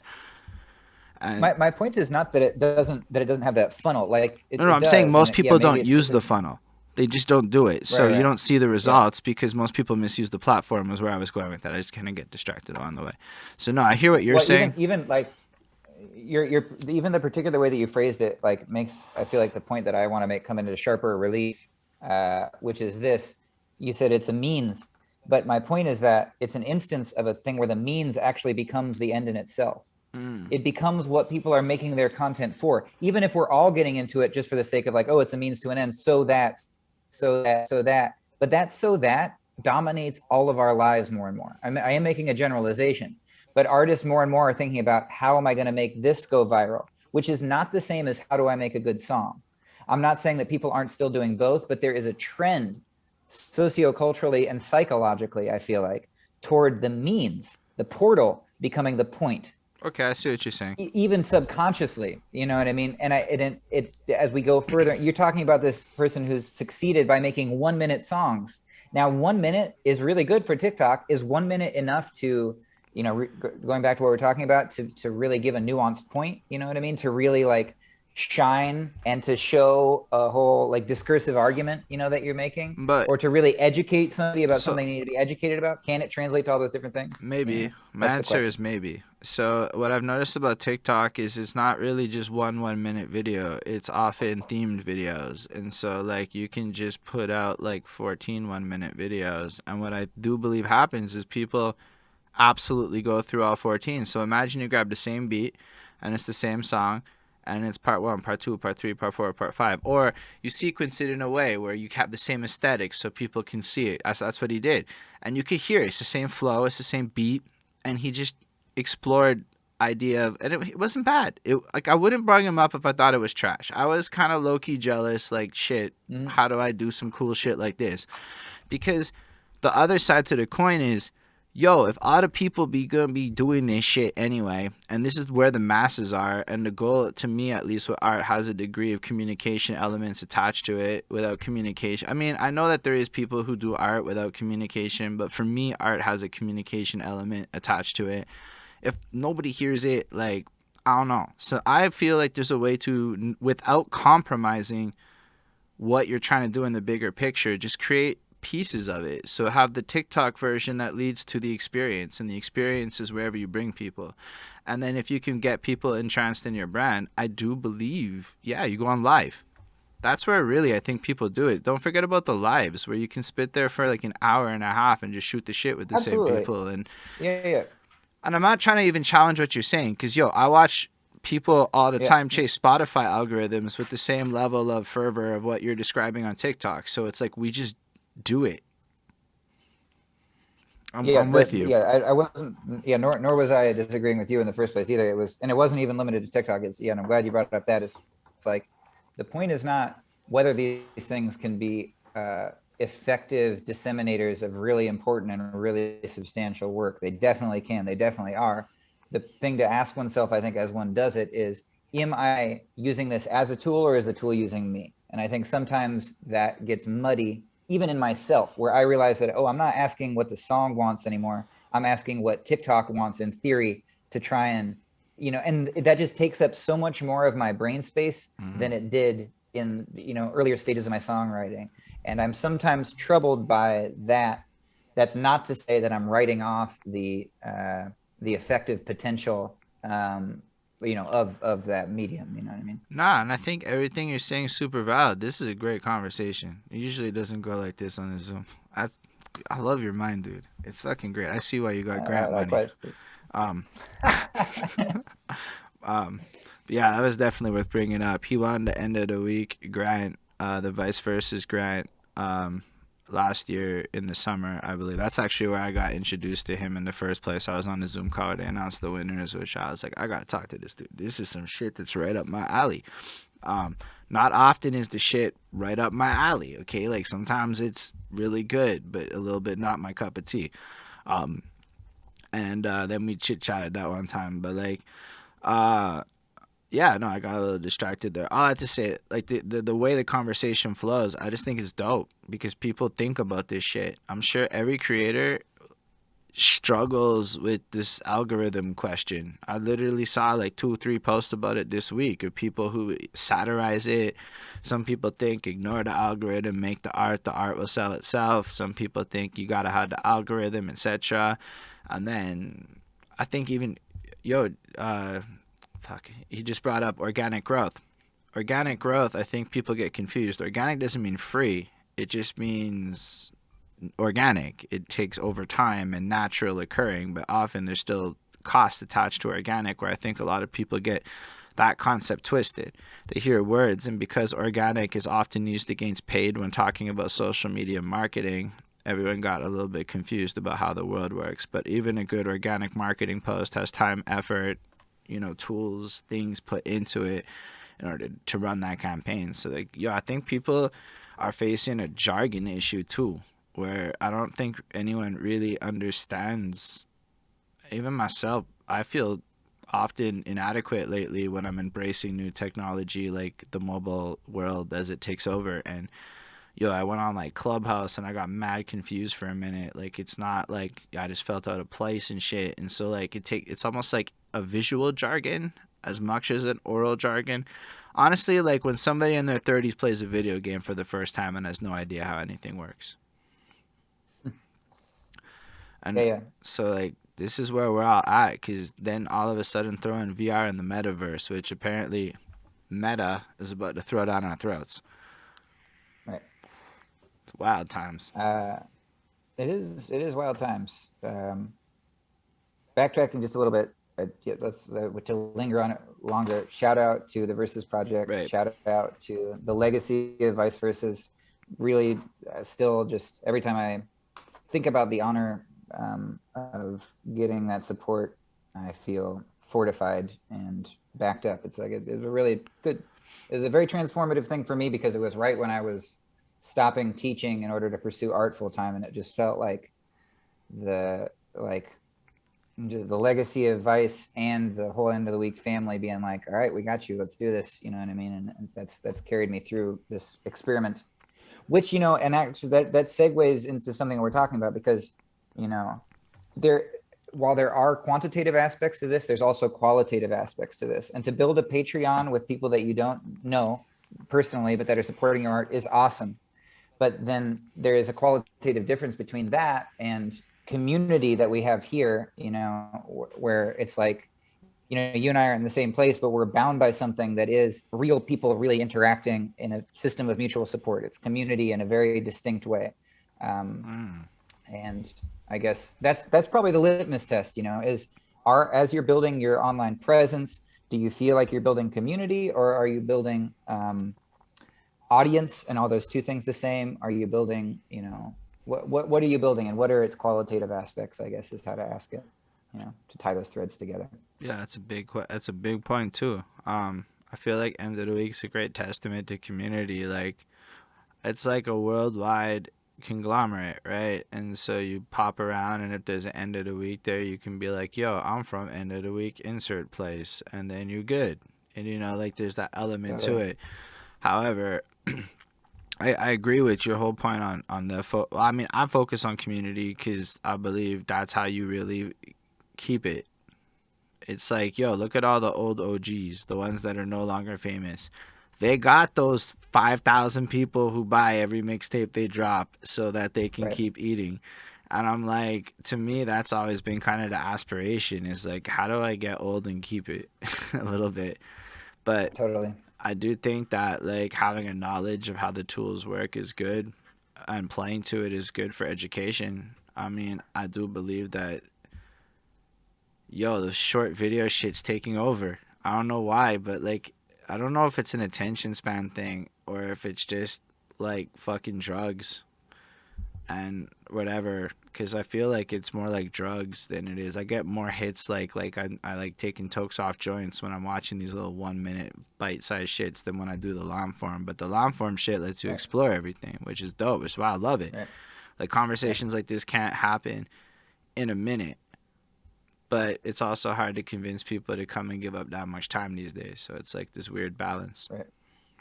It's Yeah, a I think finger it thing. takes. Shit, eh? I never thought about that. This action may really be what I'm addicted to. That's an interesting point.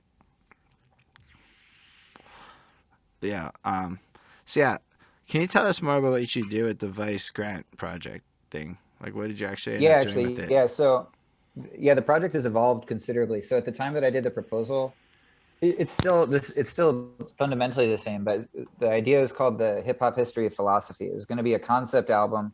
It was essentially a history of world philosophy, taking that term in the broad sense, like not specific to the Western tradition, from ancient origins, from various traditions up to the present. And then the concept album was kind of the thing. But I sort of adjusted that a little bit because I just realized that making an album was not the most relevant way to think of that. So instead of kind of pivoted now to thinking of it as just an ongoing series on my YouTube channel and also on the other platforms and stuff like that, but mainly housed on YouTube, that will just, continue to accumulate over time, where you can kind of get an introduction to Philosophy 101 via these different songs and just be a continuous thing. So the first installment of it was about Stoicism, ancient Stoicism, which was in the Greco-Roman world around the 4th to 3rd centuries BCE is when it emerged, and it was pretty popular for a few hundred years, and has kind of had a resurgence and a revival recently, which is why I wanted to examine it. So that was the first installment. The next one is going to be sort of a response to that about another school of philosophy that's contemporary with it called Epicureanism. So that one's actually going to drop in the next couple of days, depending on if I finish the video tonight or not. So Yo, that's cool as fuck. I took a course in school and they made me buy the Epicurean Reader. And I don't oh, no remember kidding, interesting. much about it. I just remember it's more hedonism and the pursuit of pleasure or something along those Yeah, lines. And I don't know that I ever fully understood it, but that's what I took away from it. And you've got the main takeaway. I'm like, Yeah, that's a way to live life. And that shit may have inspired me a little heavy when I was younger. yeah. Yeah, no, it makes sense that it would have resonated. I mean, it's really Epicureanism is, in a nutshell. Speaking of nutshells, here's a walnut. In a nutshell, the idea is that I got visual aids is that the universe is just matter, which was a very uncommon viewpoint in the ancient world. That everything is comprised of atoms and void. They had an early version of atomism that was backing up this idea. So that's the physical, metaphysical underpinning of it. We're all the chance collisions of some atoms. There is no cosmic force tying it together. It's all chance and happenstance. The gods may exist, but if they do, they exist in a way that we have no access to. Hence, there's no higher purpose to live for and no moral order that comes from the beyond. And so you should just live for pleasure. And pleasure is defined as the avoidance of pain. However, common misconception, even though they thought that pleasure was the highest good, they didn't think you should just do whatever you want, because that was eventually going to mess up your pleasure. If you do all the drugs and have all the sex, you're going to end up with all the addictions and all the STDs. So definitely don't do that. Just do it sometimes. And essentially it comes out to being just live in balance. And then what they actually did is they withdrew from the rest of society. They rejected political activity, and instead they lived in communes. They were essentially like these really chill hippie types who were just trying to live simply and live in community. Yeah, James, it's an attractive proposition. It's about simplify. The hook of the song is just stop fucking around with this bullshit. And like the first verse is about stop fucking around with your social media bullshit if you're overdoing it. Exactly the thing we're talking about. You know, like do it, but don't overdo it. And the second verse is about you don't need to be a billionaire either. You can live very simply, and then we could all live more simply. It's pretty much the crux of it. The catch, James, there is no catch, I don't think. Although one of the disputes with it is going back to the physical side of things. So if the idea is that everything is just atoms and void, like empty space and atoms that are sailing through the void, the question arises, why would the atoms ever hit if there's infinite void? Because this is the description. You have infinite empty space, and you got little tiny bits that are shaped in different ways, and they're all coursing through that emptiness. Why would they ever touch one another? And so one of the followers of Epicurus tries to answer this question. His name is Lucretius. And he says, well, the atoms have an inherent swerve in them. But then the question arises, why would the atoms swerve? Which is essentially an ancient version of questions that we're still asking about modern physics, to come back around to quantum physics questions.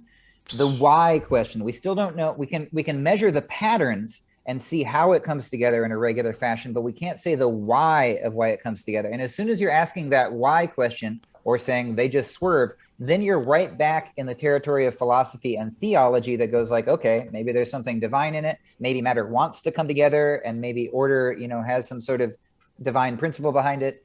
And you know, so in that way, Epicureanism sometimes is accused of not having an adequate basis for its materialistic view of things. But as a behavioral principle, defining pleasure as just avoid pain by not overdoing it, it's really coherent. And I think there's a lot to be said for it, you know? Yo, that was really insightful. Like, I don't often get to talk to people that are going to basically be the 3-minute YouTube video I might have clicked on about Epicureanism like that, with such eloquent on the fly delivery. That was hella cool. Well, I mean, been working on the song for a little bit, so like, you know, it's fresh in my mind. But yeah, hopefully it was supposed to come out yesterday. It is not done, so I got to finish it.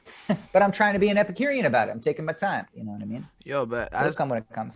I made a lot of music this year. Like, for me, volume was important, but it was more to prove to myself if I ever had a real deadline, I could do it. You know, that was important to me. But then I realized, like, yo, there's something to be said about, like, decisions that you make after sitting on a song for 2 months. There's a sweet spot where you can have your song like ready to go, and you haven't gotten sick of it yet. But I'm trying to learn to get more mature about this. Like, I always release stuff as soon as it's done. It doesn't need to be that way. No. If it's make it in such a way that you are always going to love it, even if you get temporarily sick of it, and then think about, when does the world need this and want this? I'm gonna deploy it ready to go. And I haven't released stuff in a long time, but not because I haven't been making stuff. I've got like a stack of like 4 or 5 songs and like singles and videos that I'm ready with, and they're going to be coming out over the next couple months here. So instead of always playing catch up with myself, which is what I'm usually doing. That's definitely a smarter way to approach things. I really like deadlines. I know you're not supposed to make deadlines, but if I didn't have deadlines, I'd never release anything. And I'm just trying to learn how to make There's better. anything wrong with deadlines. Some people are like, you should just never rush it. But I'm like, look, if I don't put a date on something, I might never do it in the first place. I'm going to procrastinate either way. So I need the deadline so I can start. Just so I can procrastinate to a point where I actually get myself to fucking doing it. And and it works a bit. But then you're right, with the releasing shit, I mean, I'm still bad at it. But, like, in some cases, like, I thought shit was hot, and now, like, a song I wanted to put out like a year ago, where I might have just done that, you know, had it worked out, I really don't even like the verse I wrote anymore, because it's too, like, I was like into fast rap, and then I stopped being into fast rap, or at least the way I was into fast rap. Like, there's a way to do it that's cool, but I'm just not into it like that anymore. You know, this comes back to something that, like, again, this is, I remember sharing this when it was when the Zoom that we had, or the event that we had where the grant was being given out. I was sharing something that Vice told me. Well, there's a lot of things that he said, but in the course of our time knowing each other, but he said to slow down, because I used to be all fast all the time. It was like I simultaneously wanted to make a really profound point and say, like, you know, the maximum number of words per minute as I did it.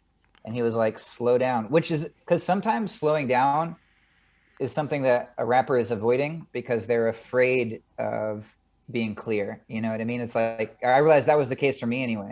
I'm not saying that's true for you or for No, anybody I else in was particular, offbeat but like like a motherfucker. it I was thought, like I was rushing because I wasn't ready to just like ground myself in myself. And so that's kind of that's been my quest recently, is not to not do fast, but work up to fast.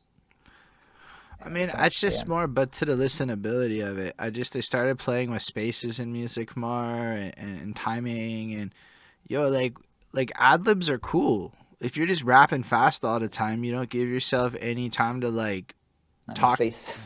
And like sometimes like the most memorable parts of a song to me are gonna be the ad libs. Like I just discovered that Uncle Murda does his little wrap up at the end of the year where he raps out the year's events. Mm. Yeah. And all I can remember is his ad libs. I can't remember a single fucking Mm. bar, but I can remember plenty of his ad libs.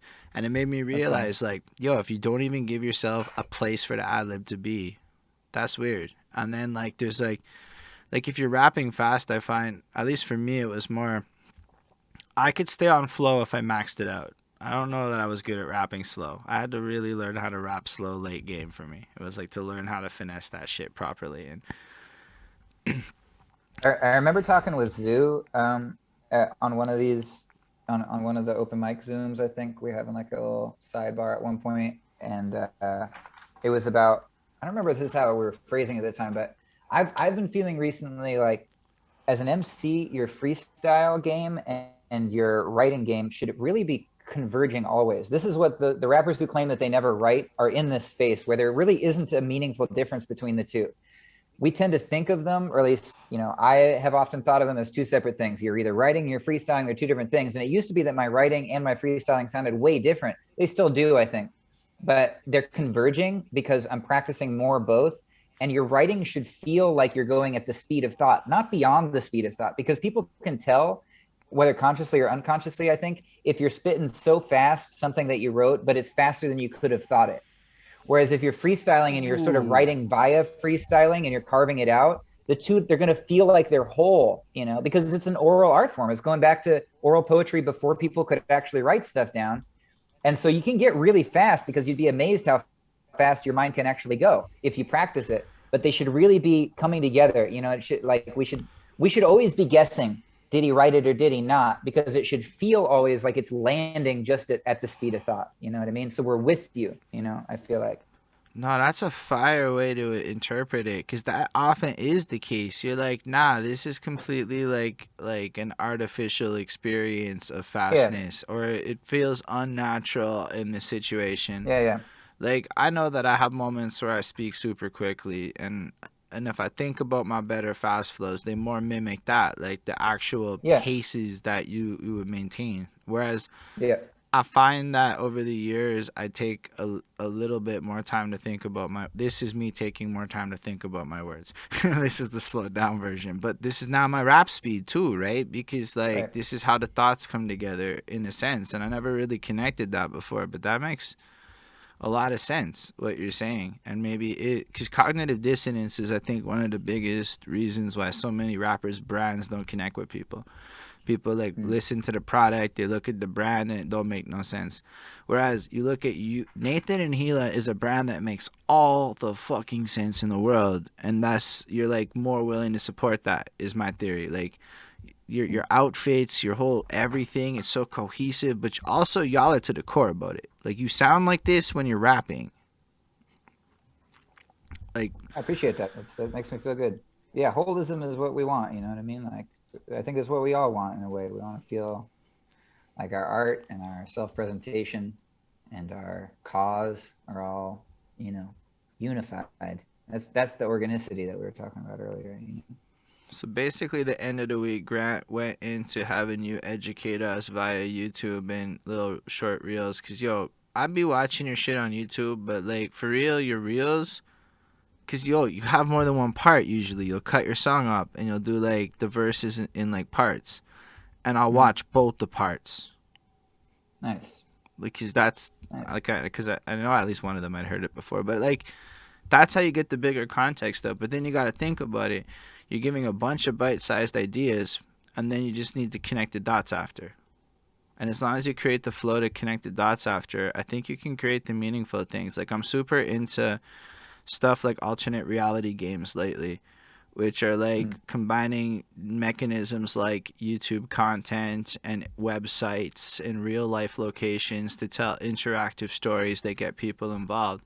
It's migrated into TikTok, and it's like when you see how the platform can be used, it's like, oh, say word. Everybody just uses it shittily.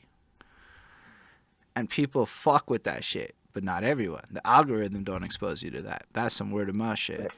And that's my sweet. Right. That's what all I'm chasing is that word of mouth sweet spot. Honestly, that's what end of the week is. Look at end of the week. They are that shining example of what staying true to your fucking core, constantly providing value, can do to keep you in a situation where 30 years later, 20 years later, I was doing really bad math there. 20 something years later, that's better math, right? You're still in the game, kind of rocking it and being, if anything, bigger than ever. Like, literally just dropping a $5,000 contest with Diesel and shit. That's not like a small flex. That was say word. Oh. Yeah, I love that. Love that level up. Like, that was like, okay. And the way they leveraged Instagram and then brought it to the big real life connect, like, that to me is the future. But the thing is, I feel like it's not like it's like what it was. And I think that's going to be the biggest problem. That's the problem I face with everybody, is that nostalgia is a pain in the ass. But to an 18-year-old that'll never know what we grew up with, they'll never experience it, and they'll never think of it like that. Art's going to change. That's true. I know that because I've met 17-year-olds with fans that have sold shit on Bandcamp, never done a show in their life, and never have to. They never have to learn to perform their songs. Like, just imagine that. There is a reality where this is a viable career path. Yeah. I know on end of the week, this is probably like a sacrilege claim to make, but there's now a viable career path where you'll never have to spit your song one time in life. Just over. Yeah, you're right. That touches on so many of the things that we're talking about right now. And then you have to ask yourself, like, what needs to be integrated in order for things to remain coherent? Like, because some things you can lose and it's okay. You know what I mean? Like, but what about a given tradition? Say we're just limiting the discussion to hip hop as such. What needs to be integrated as it transforms along with everything else that transforms, and what can be let go of and have it still be what it is? You know, like I did an interview, shout out to Nia, who's this German artist, and it's like he's similar to what you're talking about. He also has a podcast, and he does his that's one thing he does. He also does raps on YouTube and videos and stuff like that. And yeah, he's not performing live. It's like it didn't even enter his head to have to do it, you know, and which is not in and of itself an evil. I'm not saying it is, but if all of the richness in my own memory banks of like this experience of mine is from like meeting people, like real people at shows and being like plugged into this community that isn't just a numbers game of like, how do I monetize my YouTube and like make it that way? You know, how do I crush the numbers and get views? Like, in defense of YouTube got a community vibe. In terms of it's not about knocking the platform. I'm just, I'm saying the question is it real community or not? And yes. I'm not saying it is or isn't. I'm saying I can answer in defense of YouTube. Kind of, through the comments. It's actually really weird. And this isn't just like, so, I mean, I did YouTube heavy, like since 2016. I've published over 1,000 videos at this point. And while never did I ever get successful, the only reason I still do it is that community. Like, there's homeboy Lindell Williams. I swear he's commented on every videos. It's almost a meme within my little 5 to 10 person community. But like over the years, there's people whose comments where if their name showed up, I'd know who they are. Like, they're not just names, because they tell you about themselves through the comments. And if you make the effort to engage with your community on any platform that has comments, you kind of get exactly what you're looking for if you're into that version of it. Because let's be real, I love the IRL, but I'm the kind of guy that could have probably spent money on Second Life if I had known that existed once upon a time. I just didn't. Like, because like, I don't really like I never went to end of the week till it was a Zoom. Like, that's the reality of it. Now I'm more inclined to go to real life shit because like it was weird. It was like getting into this digital community gave me this comfort that now has me wanting to be in the real life. So like, Yeah, I'm but with you on that. Yeah, yeah. I'm just saying that even without seeing face to face or in real life, as long as you're actively talking to the individuals, or like my girlfriend follows this Madison and Shelby people, they do eco-friendly stuff on YouTube, and she's one of their Maddlebees, and they answer her. Like, she comments and they know her, and it create now, is it kind of parasocial? Yeah, but so is like honestly how the relationships are in the real life world too, a little bit in this world. But like, it's still sincere. Like, when I met this guy after 4 years of commenting on him, that was a big moment for me. I'll never for the rest of my life forget the first time I met Ismail Gadamsi, because that dude had been there forever in my comments. Came to Twitch, is part of the chats. I don't know if he's here now. He got a job and he's less free. But like, he's around and he was just there, and it's like knowing that like he's now, it kind of is people I want to meet in other places. So it's like weird, but like it can be that. It really can be. I'm not saying it always is. I'm saying you have to nurture it, kind of back to what you were saying earlier. But that's like my profession. That's my day job, is nurturing communities on the internet. That's what I do for a living. So like, it's kind of what I've tried to do. I'm very bad at promo and all that shit, so I'm not very famous. But like, I think you're a great example of like the ideal that we're talking about. Is like, you're using it as a tool. You recognize the unique considerations that belong to it as a tool, and you're treating it kind of like a garden, like a gardener. You're cultivating an ecosystem, and that is a very positive thing, because you can make ecosystems in virtual space just as you can make them in physical space. I think it's just a matter of, can we stay cognizant of that? Can the majority of us continue to think that way as it becomes not like the thing to the side of our world, but becomes the center of our world, which is the way that things are trending, because we sure managed to mess up the ecosystems of physical reality pretty well, if we're speaking ecologically. Can we like be good stewards, I guess, of like the virtual ecosystems that we're building as we build them, I mean, young people seem to give me hope. That's all I can say. I don't think old people are gonna treat it right, but young people know it's lit, and young people really be about it in a different way, especially because they're like, oh, we got to deal with these problems. So they're like really ecologically focused, anti-billionaire, a lot of these things. Like when I talk to, and then what's really cool is young musicians, in my experience, are collective motherfuckers. They're not individualistic. And I was reading the book Homo Deus by the guy who wrote Sapiens, whose name I can't remember. And he was kind of describing how like the trend is almost post-humanism and post-liberalism, in the sense that it's been, and how the algorithm is going to become a driving force of the future of all humanity as the machine becomes a trusted thing, and we as humans are going to become more collectivist because it just makes more sense, because now the computer knows better and we're going to trust the computer. And I see that kind of shit happening too with like the little ones, because they recognize the power of numbers over the one, in a way where I feel like I struggle with that. I want to be the man, and I don't know how to give up and like fully just play my role to be part of the movement. That's my biggest issue with all the activism stuff, is my ego gets in the way a lot. It's an interesting point you make, that the idea that folks who have grown up with social media as part of their life, as one of the main parts of their life, are more collectivist by nature. I'll be curious to see if that plays out, and curious. Yeah, just that's an interesting thought.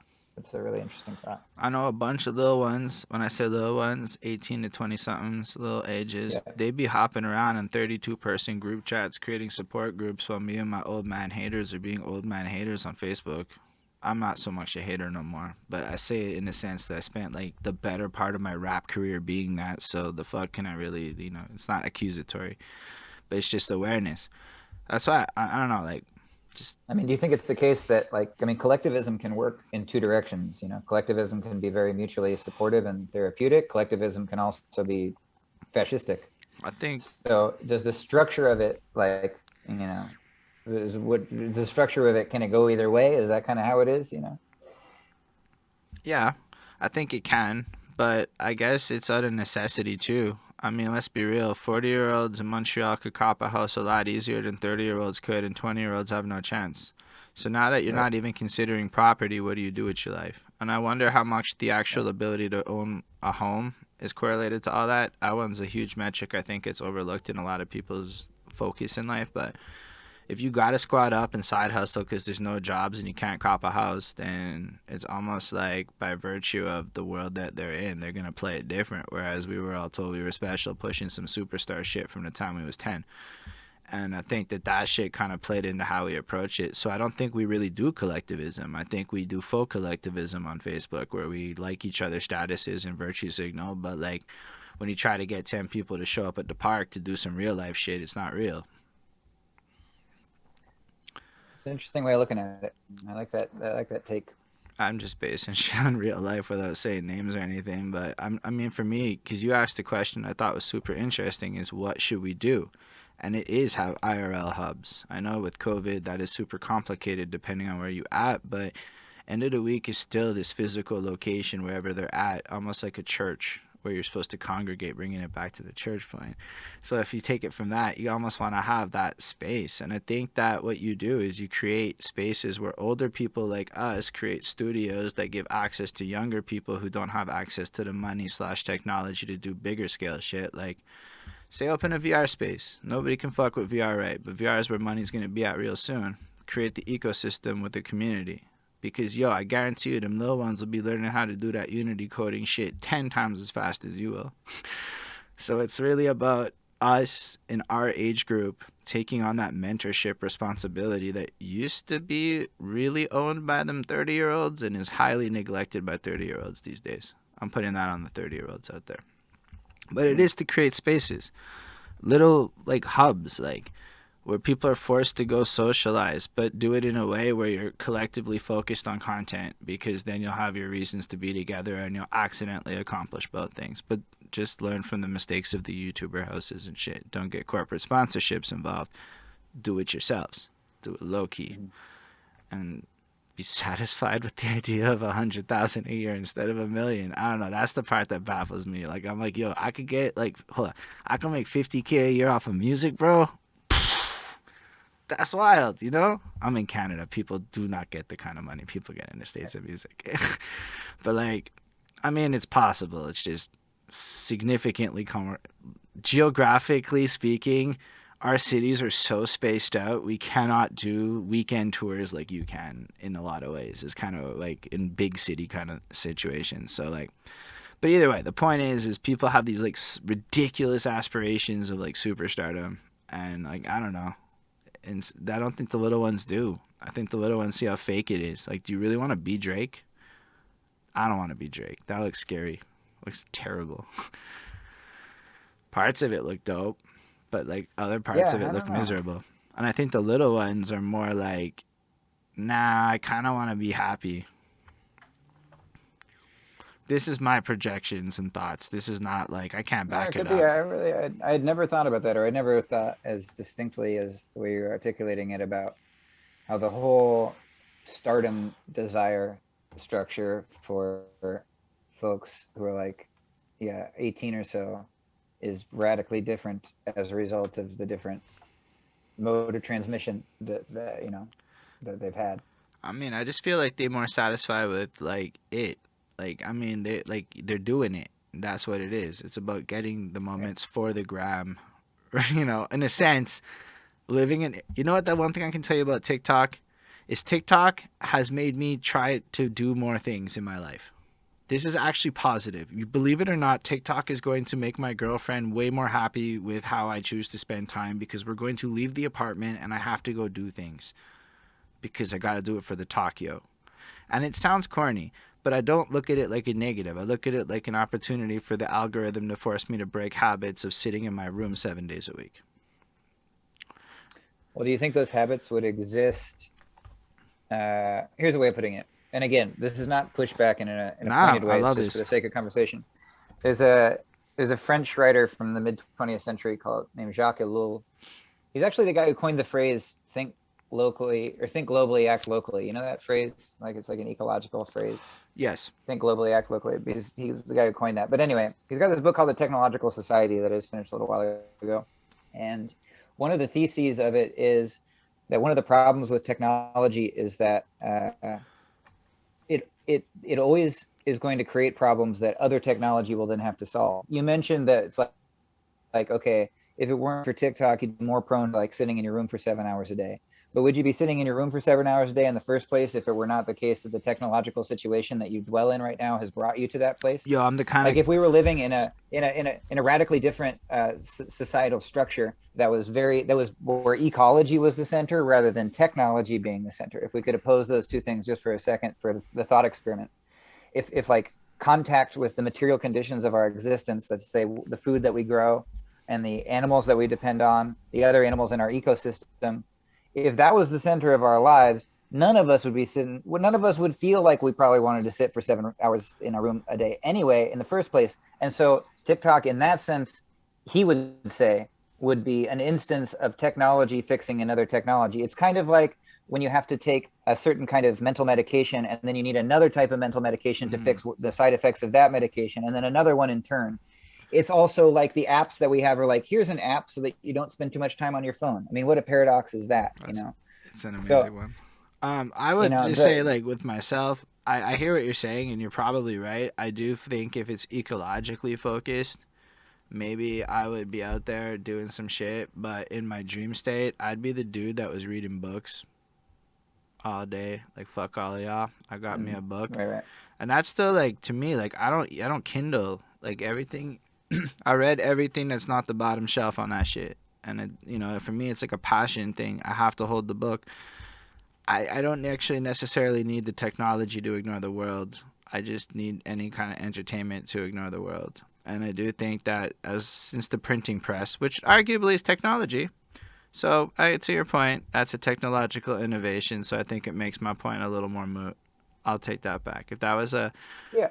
It also wasn't, it wasn't pointed specifically at your situation either. It was, I just thought about it. It's not my theory. It's just, but yeah, it's interesting to think about in those terms. It's like, yeah, because I agree, and it comes back to some of the things that we're talking about. It's like the tool is amazing. It's because if there's great no to be books, able to, right, then we're not going to sit there. Because if you look at a book like a result of technology, then you're right. The habit doesn't get formed.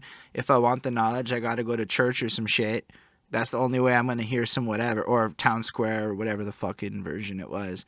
And so, yeah, you're right. I'd probably be out in a field doing some field shit and not really thinking about sitting down all day.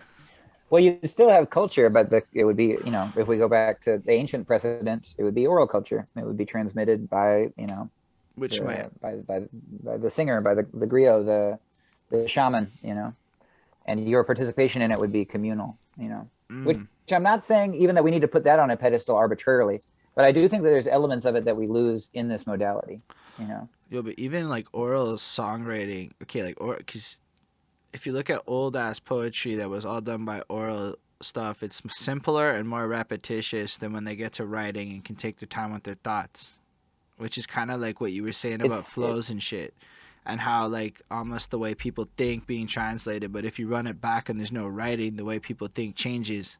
And now you need mnemonic tricks to remember your long ass poems, so you write it in a way to like link it in like that. Your shit's wild. I love this stuff. History's cool, and like philosophy's cool. I'm just gonna throw it out there. I'm with it. Absolutely. It would be strange for me to say otherwise. I do have to go in like 4 minutes because at 9 I gotta go link up with Hilla, but.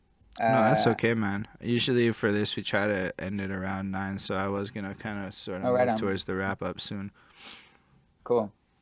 But listen, it's been a pleasure. I enjoyed talking to you just as much, and actually even more than the first time, because we got to get a little bit deeper into stuff. So. Yeah, it was real fun, man. And your brain is like a wonderful blessing, man. I feel like everybody out there should follow your shit, even if like first the music's catchy. It's like, I don't know, stylistically maybe you're not in the mood for it, but like it's good earworm shit. So like you're not in for a bad time with the music, and the thought-provoking shit's cool. And to have a dude that's gonna break down Stoics is like this and like that and and it's kind of got like that kind of engaging flow that keeps you kind of, and it's really fun. And then you got the words flying all cool. I like it a lot, and I highly fucking recommend that people check you out for real, because like, man, like I was impressed. Like that's why like when I saw you get the ground, I was like, oh, that makes sense. Like it's really like a full experience, and I think people can benefit from it, and it's inspiring because I think it's like a direction and a lane that's just getting bigger as people realize you can learn and not do it boring.